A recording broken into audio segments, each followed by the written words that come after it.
Today, our 929th day of uninterrupted Zoom meeting of IFPH. Today's our guest is Dr. Deepthi Krishnamurti. She's a MD Homeopathic and PG diploma in ACH, Greece. She is an eminent homeopathic practitioner practicing classical homeopathy in rural India. From past 11 years, she is serving the rural area of North Karnataka, India. For now a few days, recently all from Karnataka. That is great. Many efficient doctors are from there. We are very much happy to welcome you because you are doing wonderful job. She has a master's degree, MD in homeopathy from a recognized health university in Karnataka. She has acquired a PG diploma degree in classical homeopathy from International Academy of Classical Homeopathy. Alone, Greece. I don't know whether my pronunciation is right. She is able and experienced in treating several cases like hypothyroidism, PCOD, and several other women-related diseases. She is the co-founder and co-director of Dr. Murthy's Classical Homeopathy Hospital, which has its own patients set up. And it is a rare its kind with multiple facilities like well-equipped consultation chambers, a huge pharmacy of homeopathic medicines, minor OT, general wards, special wards, and a waiting lounge. Its branches are located in Shahabad Taluk of Vadhur district and Gulbarga city of North Karnataka. Namaste. I'm greatly honored to be presenting on this platform because as I've seen, there are so many senior homeopathic doctors, and I'm greatly humbled because I'm so small, so young, and my experience is really very less when compared to people who are there here. I'm presenting a series of cases on hypothyroidism, where we can see that homeopathy can bring great changes. First of all, we see the objectives of learning, which are to understand the clinical picture of hypothyroidism, first of all. Then, only when we understand the clinical picture, then only we can know the pathology and we can be better clinicians and we can give good remedies. Next is to understand the efficiency of homeopathic remedies in the treatment of hypothyroidism. And finally, here there is a special topic like to understand the various types of classical homeopathic prescriptions in the treatment of hypothyroidism. So first of all, I know there are all senior homeopaths and I need not repeat all these, but even then, just to recollect what we have learned, I've put on this slide. We'll just recollect the anatomy and histology of the thyroid gland. The thyroid is an endocrine gland situated in the anterior part of the neck. It normally weighs around 15 to 20 milligrams in adults. And as we all know, there are two lobes, right and left, which are connected by the isthmus. And it is supplied by superior and inferior thyroid arteries. Now, the next point is quite important because there are follicles which are filled with colloid. And this colloid is quite important because this is where the thyroglobulins are present. And this colloid contains thyroglobulins in which thyroid hormones are present. Okay, about 20 to 40 follicles are grouped to form a lobule. Lobules in turn become lobes. Now we'll know something about synthesis and secretion of thyroid hormones. See, basically, thyroid gland secretes two hormones. One is tetraiodothyronine, which is also called thyroxine or T4. And the second one is T3 or triiodothyronine. Okay. And as we know, thyroid hormones are basically dependent on the iodine consumption and iodine absorption from the gut. So after uptake, I'm not going into very deep details because it's just brush up. After uptake, iodine is oxidized by the enzyme thyroperoxidase. This is important to know. followed by iodination of tyrosine. Tyrosine is a amino acid in the thyroglobulin. Tyrosine is an amino acid. So the iodine is oxidized by thyroperoxidase, which is followed by iodination of tyrosine. Monoiodotyrosine and diiodotyrosine are coupled later. The next step is monoiodotyrosine and diiodotyrosine are formed, which are coupled in varying proportions. That is, monoiodo is combined with diiodo to form T3, or two diiodotyrosines are combined to form T4. That way. Then thyroglobulin is then processed in lysosomes to release T3, T4 into circulation. The thyroid gland contains enough stored hormones to maintain a euthyroid state for at least 6 to 8 weeks. Hope everything is clear till now. We'll continue. The regulation. As we all know, thyroid hormones are secreted under as they are secreted under the influence of trophic hormones, under the influence of thyroid stimulating hormone, which is a hormone from the anterior pituitary. And this in turn is stimulated from the hypothalamus, where the hormone, by the hormone called thyrotropin releasing hormone, that is also called TRH. So first of all, hypothalamus should secrete TRH, which will stimulate the anterior pituitary to secrete TSH. And this TSH will cause the secretion of thyroid hormones from the thyroid gland. That is, TSH will moderate, or it will stimulate all the steps, whatever I told you in the previous slide, and it will help in the release of thyroid hormones. And also, we have to remember one point here. T3 is the most active form and it is very unstable. So T4, most of the hormone is T4, and when required, T4 is converted to T3. Okay, by deiodinization. As we can see, T4 is secreted directly by thyroid, whereas 80% of T3, which is active, is generated by monodeiodination. Monodeiodination, that is, one iodine is removed of T4. Okay, and TSH and TRH, they again act by negative feedback. That is, when thyroid hormones are in good quantity in circulation, TSH and TRH are inhibited by negative feedback. Next, functions. Increased cellular metabolic activity. So basically, thyroid hormones are required by all the cells and all the cells of the body, because thyroid hormones increase the cellular metabolic activity. That is, it will increase the number of mitochondria in the cells, and it will increase the energy production, and thereby it will increase metabolic activity. So once the metabolic activity is more, all these functions of the cell is increased. That is, the functions are facilitated. The rate of functions become more. The net result is generalized increase in functional activity throughout the body.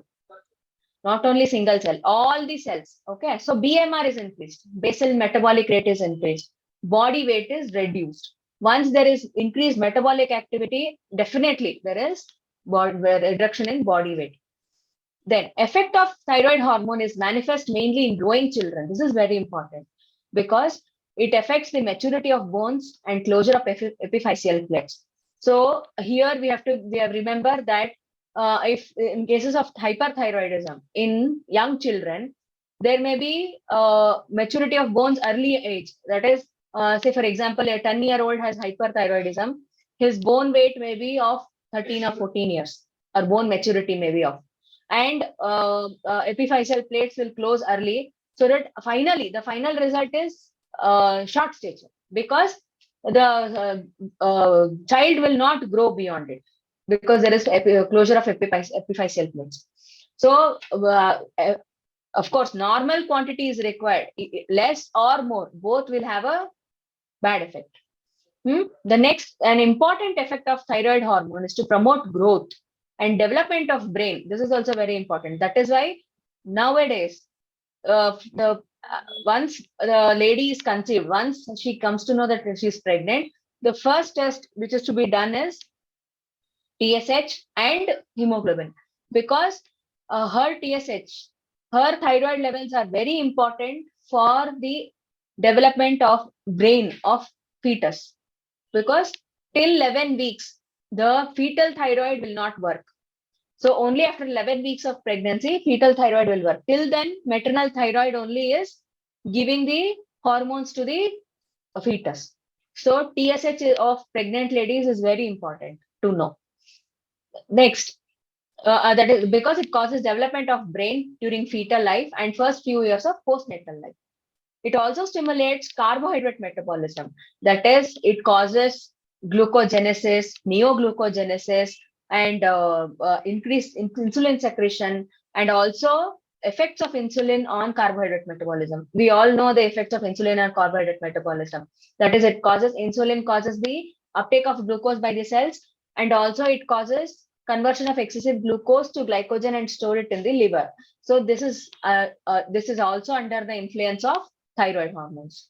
Okay, it also causes mobilization of lipids from fat tissue, and it causes the decrease of the concentration of cholesterol, phospholipids, and triglycerides in plasma. Thyroid has these functions.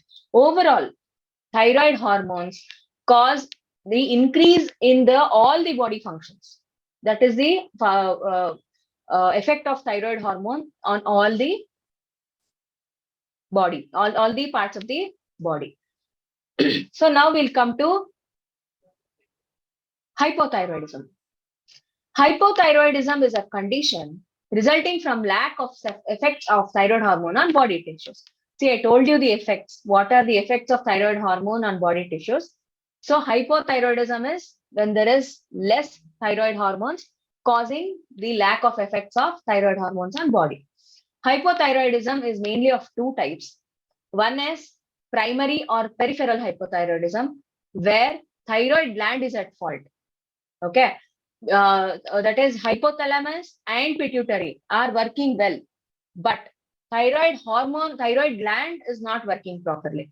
There are various reasons for that. We'll take up later. Next is secondary or central hypothyroidism, where hypothalamo-pituitary axis is at fault. That is, either hypothalamus is not secreting enough TRH, or anterior pituitary is not secreting enough TSH. So there is not enough stimulation for the thyroid gland to secrete thyroid hormones. Okay, so this is secondary or central hypothyroidism. Just because hypothalamus and pituitary are involved, it is called central hypothyroidism. And the primary hypothyroidism, because the gland is involved, it is called peripheral hypothyroidism. Okay. Next, causes. So what are the major causes of hypothyroidism? Central hypothyroidism, as we all know, it can be either congenital or acquired. Congenital is in case of pituitary or hypothalamus problem, maybe there is some congenital problem. Such things can be happening. Or acquired. Acquired may be, again, when there is panhypopituitarism, as we call, like all the anterior pituitary hormones are less. There is stunted growth, mixed edema, everything.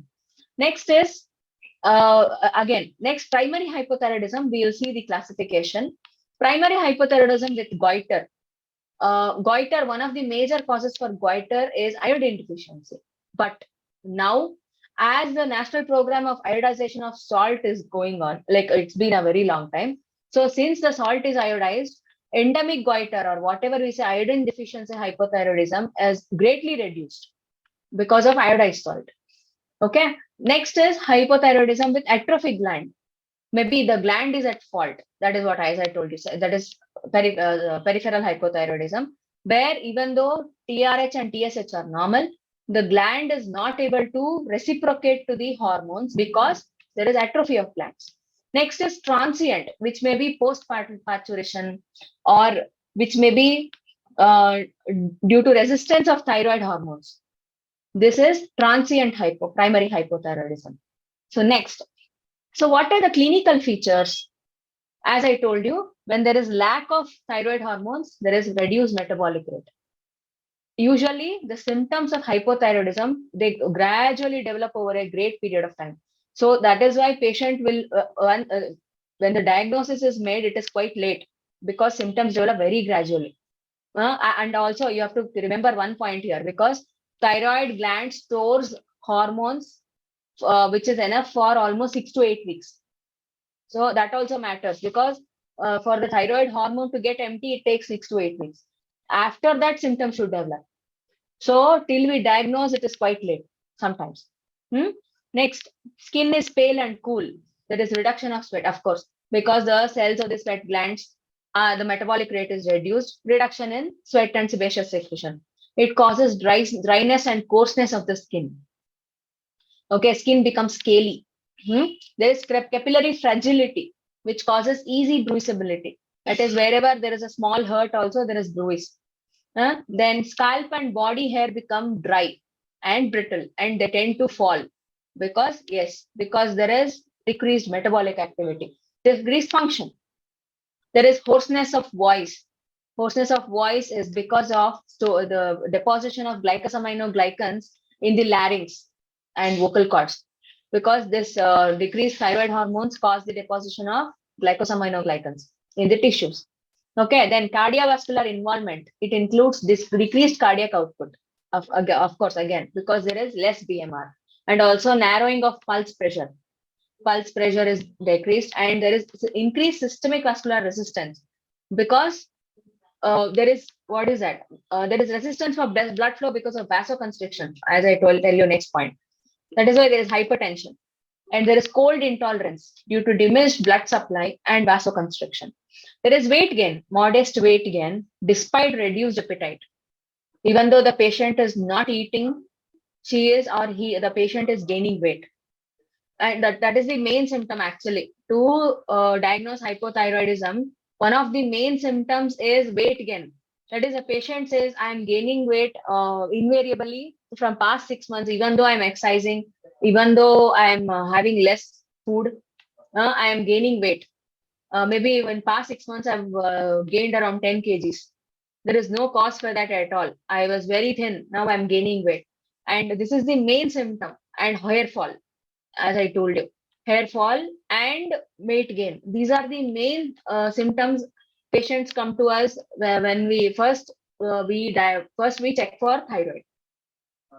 Okay. And appetite is reduced. And also there is constipation. Constipation because of reduced gut peristalsis. Again, because there is decreased metabolic rate, the cells are they are, what is it, lax. They have gone to they have become lethargic without thyroid hormone. That is why there is reduced gut peristalsis. So now we'll jump to clinical cases. Here I'm discussing 5 cases which are based on different types of prescriptions, which I'll explain later.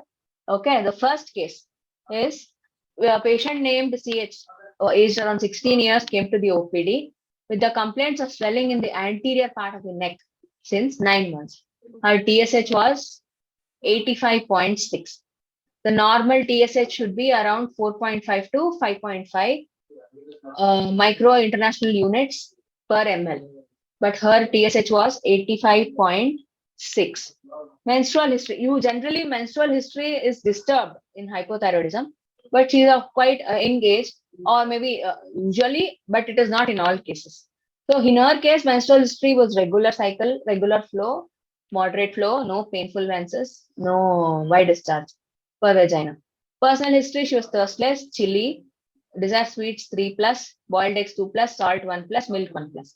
Perspiration and palms and soles, sleep position left side. This is her thyroid report. See, as you can see, it is dated in 2016. The TSH level is 85.6. Sorry, I made a mistake. It is not 4.5 to 5.5. The normal is 0.3 to 5.5 micro international units per ml. So this is the repertory sheet. We repertorized. We took these symptoms for repertorization. That is external throat swelling, thyroid gland, generalities, hypothyroidism, desire sweets, 3+, and soft boiled eggs 2+. She sleeps on left side, because these were the quality of symptoms which we could consider for the case, because her menstrual history is normal and others are confirmatory symptoms. So here this is Vithalka's compass, which shows Calcarea carb. So we had given her Calcarea carb on 31st July 2016, 200 centesimal potency BD for 3 days. Okay. Next is in August when she came, she felt better with her symptoms, like she felt more active, she was less sleepy. All those thyroid symptoms were there, which she felt better. And those are common symptoms, that are common symptoms to the disease. That is why it is not considered for repertorization. Calcarea 200 TAD 5 days was given. Again, when we checked in November, she came in July. When we checked in November, it was 12.2, which reduced to 12.2, the TSH. In again July, after 1 year, it became 4.8. I'll show you the reports. See, you can see here, 25th October, it is that she came on 11th November. She had got her test done on 25th October, which showed 12.4. And again, when she came in June, she came in July. She had done it in June, she came in July. This is 4.8. You can see the reports. This is the first case. Next is, see, as we can see, I'll discuss the types of prescription later. This is the second case. A patient named EVV, aged around 31 years, came with the following presenting complaints. She has pain in the cervical region since 5 years, aggravation winter, aggravation night, aggravation lying down. Pain started first on the left side and then came to right side. Painful cramps of muscles was there. There is increased hair fall. Okay. Menstrual history. Cycles were regular, flow moderate, no painful menses. And she had 3 kids, all normal delivery, full-term normal deliveries.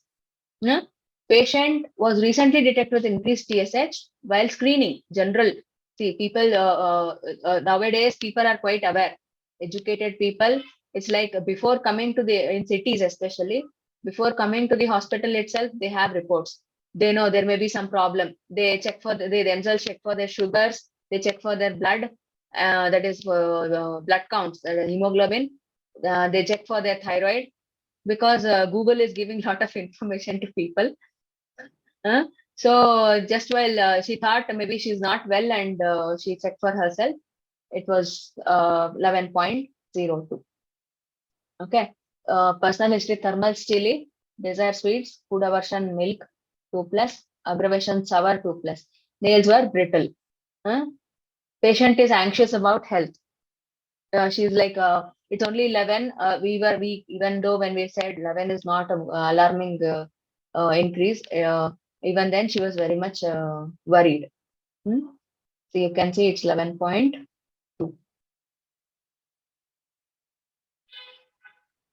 So these were the symptoms which we considered.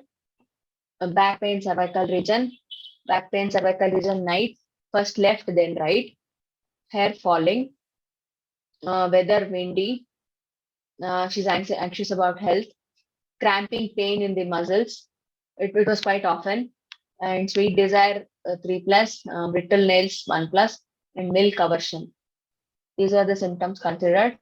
As you can see, there is calcarea phos, but based on her other symptoms, like some confirmatory symptoms, we gave her calcarea carb. Again, 12 potency was repeated 3 times a day for 7 days.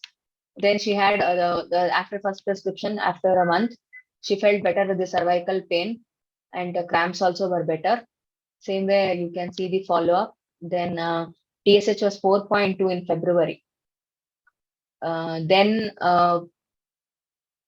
after that, she had an acute. She had fever, and there was thirst, increase of small quantity of water during fever.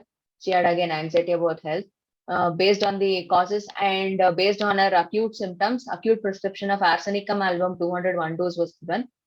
After that, she felt better with her acute. Later, again, we checked her thyroid in July, which was 3.32. So this, you can see the reports.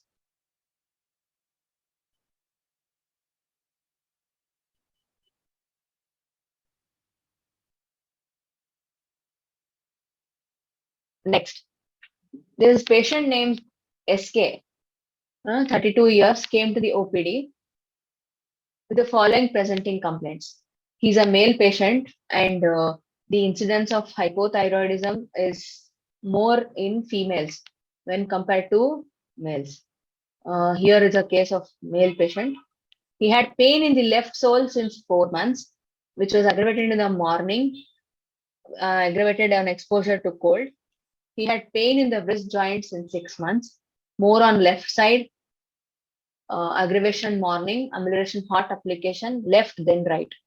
There is distension of abdomen, bleeding gums, on and off. Past history we considered because there was a history of wart removal and repeated styes. And he also had acute fissure in ano, which for which we had taken Ayurvedic treatment. And he was recently detected with hypothyroidism when TSH was 50.39. Okay. Family history, because that was also positive. Mother was hypothyroid and hypertensive and diabetic. Father was hypertensive, diabetic, and he was suffering from renal dysfunction. Okay. Personal history: thirstless, chilly. He is disturbed. His sleep is disturbed because he is anxious about his health. Food: sweet dessert 2+, ghee 2+, ice creams 2+. Perspiration more on face and neck, non-offensive. Sleep position left side. Patient is anxious and restless, shouts and throws things away when angered. This we have to keep in mind. Okay, so you can see it is 50.39. He was a dancer basically, this patient, and he had more of feminism. That is, he was more feministic. He was not masculine. He had that lean body type. Even his speaking, everything was more feministic. Okay, his appearance. These are the symptoms which were considered. Hypothyroidism, pain, wrist warning, warm application ameliorates, bleeding gums, left then right, warts suppressed, cervical region perspiration, aggravation from cold, then sleep position left side. So here we can see sulfur, but we prescribed him staphysagria because of his mental symptoms. As I told you, he gets irritated and he throws things away, and he does this only when he's alone. He does not do it in front of people. In front of people, he'll suppress his anger, and that is why. And he also had history of size, history of warts. So all these will count. So we had given him staphysagria. The first prescription was staphysagria 30 BD for a day, 30 centesimal. He felt better in the pain in wrist and sole, and distension of abdomen was also better. He had an abscess over the right nipple, which was an old complaint. Okay, he had it earlier. I told you he has more of female kind of problems with salivation during sleep. So for that acute complaint, we gave him Merck, but later he started feeling better with Merck only, and TSH also reduced from 50 to 17 with Merck. So we continued with Merck only. Okay. Then urticarial rashes all over the body. As we know, when the deeper problem is getting better, he had skin problems. So urticarial rashes. After that, in October, his TSH came down to 11.3. You can see here. After that, maybe patient was better, so he did not come for the next follow-up, and he did not get the this one. He was under treatment then. It is in 2000 way back in 2018. After that, no reports because he didn't come back. This is case number 3. The next is case number 4. Patient named AS, aged around 43 years, came for treatment of hypothyroidism. As she was a known case of hypothyroidism since 7 years, she was on thyroxine. Earlier cases, they were not on any hormones. Okay.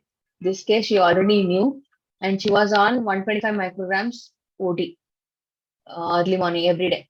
Even with hormonal treatment, her TSH was 12. So she also complained of pain in calf region, alternating sites observation night. She had distension of abdomen, cycles early, usually in hypothyroidism, it is quite common. to have early cycles, 22 to 25 days. Flow moderate, dark, clotted, painful, menses, amelioration, flow. No abnormal white discharge. She had two kids, full-term normal delivery. Past history, she had chikungunya in the past. Her mother was hypertensive. Thirstless, sleeps on right side. She was thermally hot. Desire salt 3 plus or 2 plus. Sweets, aversion 2 plus. Brittle nails. She was quite obese, 83 kg, scanty perspiration. She had irritability. So you can see it is 12.46. So first she was given lachesis. Next, she did not have early menses for 2 cycles. That is, her menses, the length of the cycle, it, what do you say? It became long. The length became more, and it was once in 28 to 30 days. Then again, menses became 3 days early. In February, when we checked, it was 6.3. And in June, it became 0.1. Then she was advised to take less thyroid hormone because it has come below normal. Normal is 0.3 to 5.5. Here it has come to 0.1. So we reduced it to 112. We cannot ask her to stop taking medication because she's on medication from past 7 years and body is dependent on it. Okay, so we can only reduce. We have to taper. So we started tapering. It's we tapered it to from 125 to 112.5. Slowly we tapered. See, here there is lachesis. You can see it is 0.1 in June. Next, case number 5. Patient named Miss DS, age 16 years, presented with the complaints of irregular and prolonged menses since menarche. This is a typical case where the hypothyroidism has affected her menstrual cycles. It was like if she started to have menses, it would not stop, or she would not at all get.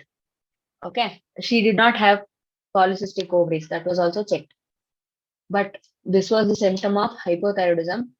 We will see later. She also complained of increased eructation and general weakness, aggravation afternoon, tingling in the left hand, dryness of face, throat, and lips, excessive hair fall. The cycles were irregular. Cycles were irregular, once in 40 to 45 days, or maybe sometimes even prolonged. More the length of the cycle, she had bleeding for more number of days. That is, if it crossed 60 days, she would have bleeding for 15-20 days, like that. Usually general duration was 12 to 15 days. Flow was moderate, around 2 pads per day.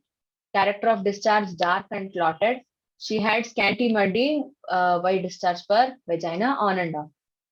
She suffered from amoebiasis in childhood, and she was recently detected with hypothyroidism with TSH levels 57.18 microinternational units per ml. Her mother is also known hypothyroid, and she is on hormones. She's totally thirsty. She'll not at all feel like drinking water. She's chilly, desire sweet, desire salt, garlic 3 plus. This was quite a very, striking garlic, because she used to crave for raw garlic. Whatever food, usually at home, they were not eating garlic, but she used to crave for raw garlic. She used to get it and eat it with food. Stools hard and constipated. She sleeps more, that is quite common, and perspiration is absent. She had constant dullness of mind. Here you can see the repertory sheet.